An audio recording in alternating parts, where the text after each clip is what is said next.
for every kid in every school, in every district, in every state in America. And we need to improve what we call assessments. Can somebody tell me what an assessment is? Yeah?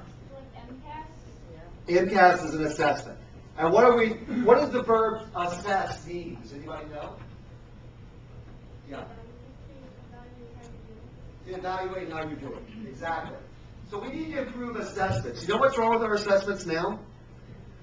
We test you in 4th grade, and then we test next year's 4th graders, and then we compare them. Mm-hmm. What's wrong with that? Right, we're comparing apples and oranges, right?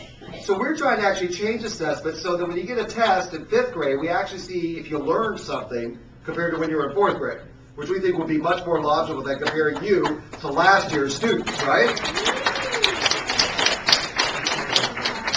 Second thing, we're trying to build what we call robust data systems.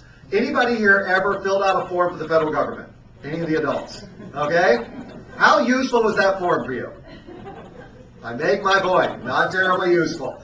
So we make you collect all this information and tell us, but it doesn't actually help you do your job any better.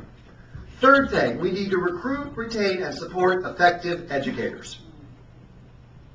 Now, if you think about your school, what is the number one thing any school needs to be a good school? Good teachers.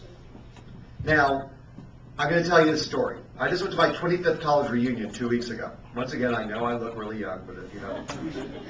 Now, when I went to my 10th college reunion, I went to a little place in Eastern Mass, maybe you've heard of, called Harvard. And when I went to my 10th reunion, I ran into one of my classmates. And I said, "Hey, John, what are you doing?" And he said, "I'm Vice President of Marketing at Quaker Oats." I thought, wow, that sounds impressive. So he said, "What have you been doing since we graduated, Kevin?" This is my 10th reunion. And I said, I'm a high school history teacher." And he said, "Wow, you went to Harvard and you became a teacher?" And I thought, I'm a little bit of a smart aleck in case you haven't figured that out yet. So I said, "Yeah, you're right, John. I spend my day helping young people achieve their potential, fulfill their dreams, and grow up to be happy, healthy adults. And you spend your day convincing people they should eat more oatmeal. I'm sure your days are much more fulfilling than mine." But the fact is that we don't pay teachers what they deserve. We don't support them once they get the job. And that is a crazy thing. Because if you think back to doing well in school, it often depends on your teacher. And I'll give you another story about that. I stank at math in high school. Anybody here good at math? You and I have nothing in common, okay? I was really bad at math. Anybody, do you guys still read that story, Flowers for Algernon? Anybody ever read that? You know, where like the rat gets smart and the rat gets stupid. That was sort of me in math. So I wasn't very good at math till 9th grade. I took geometry. I got an A in geometry. Except it's not like Flowers for Algernon. I didn't get smart and then get stupid again. I had Mr. Cobb as my 9th grade geometry teacher. Now, Mr. Cobb was not the world's most innovative teacher. You might have to explain this, some of the adults, for the students in the audience. He had a thing called an overhead projector. And he would sit next to his overhead projector all day and just write equations on it. So it wasn't all that exciting. And he turned the lights off in the room so we could see the screen. So we all kind of sat in the dark while Mr. Cobb sat in the light. But I got the flu in the winter of 1977. Quick history pop quiz for the adults in the room. 1977, what kind of flu was going around? Swine flu, thank you. So I missed a week of school.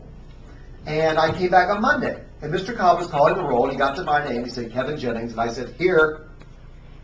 And I looked up, he looked up, he said, "Oh, Kevin Jennings is back. It's good to have you back in my class."